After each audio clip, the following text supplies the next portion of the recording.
Alright, so continuing on from before, here's my half a container, half a bucket of lime.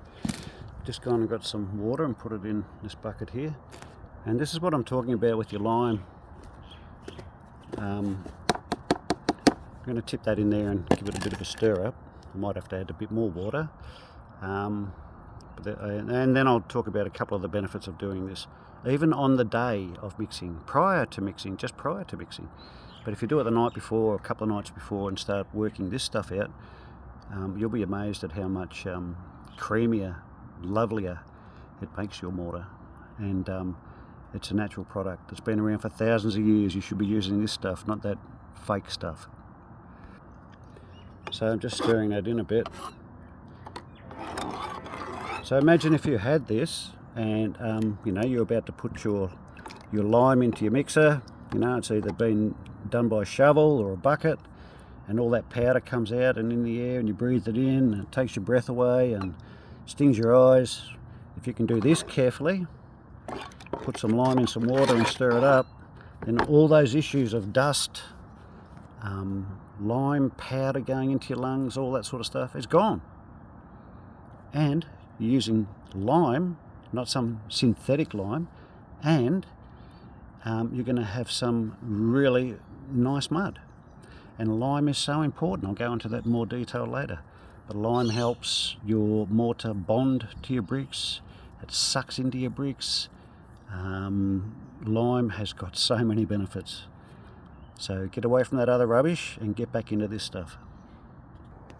Alright, so to continue on, obviously most of you guys watching this are using mixers and big buckets and shovels or whatever, but I'm breaking it down and doing it this way because I'm doing it in my backyard. I'm going to put in a 6 sand and a cement and mix that together. Then I'm going to make a little well, and then I'm going to pour my my lime water in. Okay, so I've got my 6 sand in. Next I'll go with the cement. Okay, so I just spread that cement out a bit, but what I did notice is there's a few little balls of something in here, and I think it's clay, which is not good. Or it feels like clay, it's quite sticky. So I'll go into this sort of thing in a lot more detail later on. But if you notice some balls of clay or stuff in your sand, and this is a sand, I'm not going to mention what type of sand it is, but this is a sand I really like. Now, why is that clay there? Is it come from the sand yard itself, where they dredge the sand, where they pick up the sand, where they quarry the sand, or has it come from the truck not being clean, or has it been taken to a garden supply place and tipped off in their sand bays? And has it then been picked up by the loader that wasn't cleaned properly? So the loader bucket might have had some clayish rubbish in it, and then that hasn't been cleaned out properly. And then has that loader then gone and picked up a bucket of sand out of the bay with the dirty bucket, and therefore contaminated this sand? Right, so you've got to keep your eye out for that sort of stuff, because when that's in your mud, when the brick cleaner comes along, right, and cleans your wall, that stuff will blow out. And that's how you're going to end up with all those little holes in your mortar. So you've laid bricks nicely, you've had a good crack at doing everything properly, you've cut your brickwork cleanly, you're doing everything that I'm actually trying to advise you to do, and others.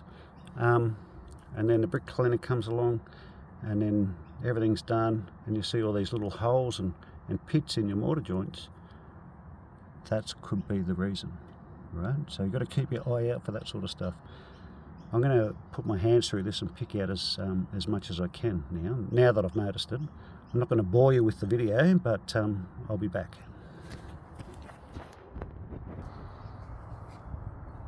Okay, so I just picked through that, just with my hand, just going through.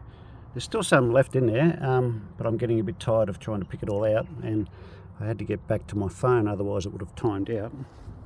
But I've got this over here pulled out of that barrow of sand. So just so you know, that sand, the sand that I purchase usually these days, is in bags, because I'm doing, you know, mortar matching and patch ups. I don't buy sand in large quantities. I usually drive around. In my ute I've got, you know, 3, 4, 5 different sands and 3 or 4 different cements. So I buy my stuff in bags. So what is going on here? Who knows? So this is from a reputable supplier in the eastern suburbs.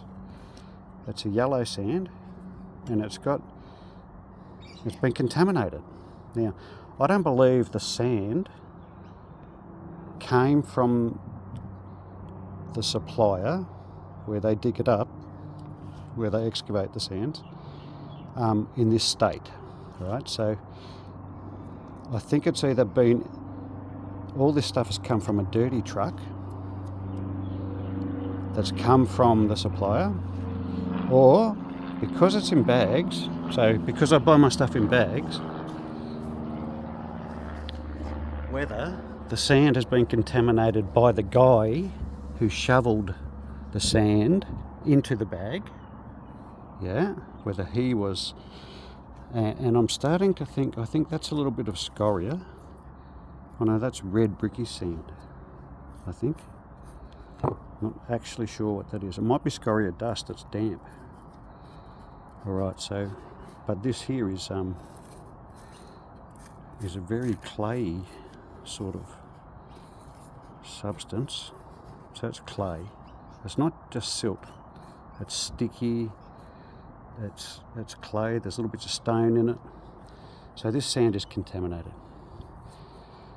Okay, so if you're a building supply yard or company, and I'm coming to your store and I'm buying bags of sand and I've got this sort of stuff in it, I should be able to come to you and talk to you about this without you being upset or offended, right? And saying, who the hell are you? What would you know? I should be able to come to you, and I will later on, go to that brickyard, garden supply yard, and ask them what's going on with the sand. Look at that, there's another different colour. So it's been contaminated. I don't know what from. A truck, the guy in the yard, the loader, maybe the loader wasn't cleaned properly. This one here is a stone, or is it dry cement? That's looks like a...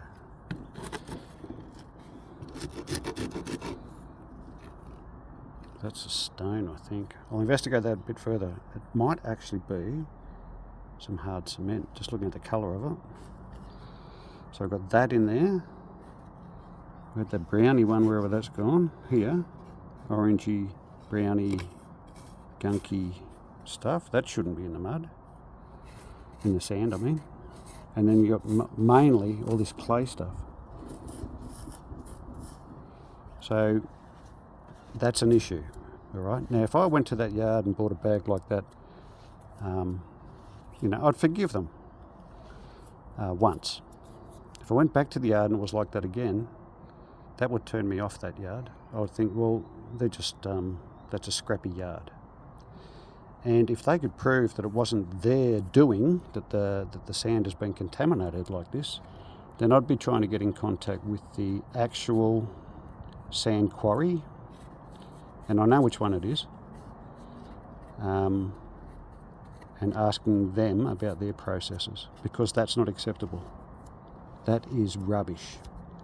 And if that gets laid like that and the brickies don't pick it up, which they should, because it's so obvious, but if they don't, then when the brick cleaner comes along and cleans out all of the work, and I'm going to show you an example of a building that's been here for probably 80 years. It's just my garage wall, but it's got nothing to do with this particular sand, but what it's got to do is it's going to be able to show you pitting. So that little spot there, that's pitted. That's from a stone or something falling out, or clay. Yeah, but that's what would happen if you use this sand in your mortar Imagine doing a whole house. You didn't realise, I don't know how you wouldn't realise. And then the brick cleaner come along and he washed the wall down, and you had all those pitted marks because he's blown out all of the clay balls. Now can you imagine the problems because of that? The whole house is done, it's been cleaned, these are in every wall, you know, every couple of inches. How do you fix that sort of stuff? So then the builder's like, well, how am I going to sell this to the client? I can't. The client's like, I'm not accepting that. The builder's like, goes to the brickie, what's going on with your mortar, mate? He's like, I don't know. And then, you know, they try and work it out. I'm a good brickie, the brick cleaner's a good brick cleaner, he's reputable. What is going on here? And then, you know, where'd you get the sand from? You go back, you talk to the sand yard, and they're all defensive. You know, it wasn't my fault, mate. I don't know. Then you go to the sand quarry. What a schmozzle. So there's a couple of things to learn from this. Number one, check out your sand when you get it. And if it's got this rubbish in it, don't start laying with it. Just refuse the sand. Ring up the builder, ring up the garden supply company and say, mate, that's contaminated. It's not acceptable. It's not up to Australian standards. Come and take it away, and give me some sand that's not contaminated. Give me some sand that's up to the Australian standards. Okay, I think you get the message. Anyhow, back to it. So, mixing mortar. Well, that was a bit of a sidetrack. Anyhow, I've spread this out. I'm going to put my cement in there now. Okay, so I've got 6 sand and 1 cement. The cement I'm using is GB, General Builders. I won't bore you with the details, but it's going to be a bit lighter than the GP. I've already talked about that stuff. Right, I'm going to mix that up now, dry. Okay, so sand and cement mixed up dry. Next I'm going to put in the lime that I'll put in with some water and stir it up. So just agitate that a little bit more. Right, now I'm going to tip that in. Okay, got my lime mixed with water in. I'll stir all that up now. Alright, I gave that a really good thorough mix, so it's looking quite good actually. What was I going to say? I'm going to let it sit for 5 or 10 minutes just to help the lime activate a bit more, and that's something we'll talk about later on. What else? Yeah, I'm just going to let it sit for a while. It'll be creamier in 10 minutes. It will be super creamy in half an hour. And, oh, that was it. A lot of people will be thinking, why did you use GB and not off-white? Because off-white looks really nice with these bricks.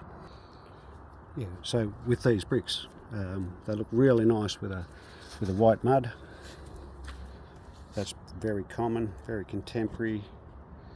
Yeah, but I'm using GB so I could have the opportunity to talk about the benefits of GB, especially in the warmer months, and just to raise the awareness of the use of GB cement, because it's a great cement. More environmentally friendly too. Okay, I've decided that that's enough on mixing mud. Yeah, we'll just do a quick recap. I had 6 buckets. Bucket batching is the go, especially if you're learning or you're new to the industry here in Australia. Bucket batching, 6, 1. I started with a half. I actually put a little bit more lime in that one, so it was probably 3/4 in the end. That's the Australian standard, 6, 1 and 1. So bucket batching is crucial for consistency. Yeah, we've got GB cements, GP cements, hydrated lime. I put my lime in some water, stirred it up. If you do that overnight, you'll get great benefits out of that. What else can I talk about? Oh yeah, so I'm using GB because I wanted the opportunity to talk about GB cement. And this would dry out nice on those blackish, charcoalish bricks over there. But they do look really nice with an off-white cement and a white beige sand or yellow sand with off-white. There's hardly any difference between beige and yellow once you put your off-white in there, especially if you're mixing it 5:1 and using lime. Yeah, lime adds that extra bit of white to it all. Alright, so that's my first video on making mortar. I hope you enjoy it. Hey, like it if you like it, and subscribe if you haven't. Okay, all the best, have a good day. I'll see you later on today actually, when I lay the bricks and talk about cutting the mud off nice and cleanly. And then I'll talk about roll joining. So a big day today of filming, and then I'm going to chill out.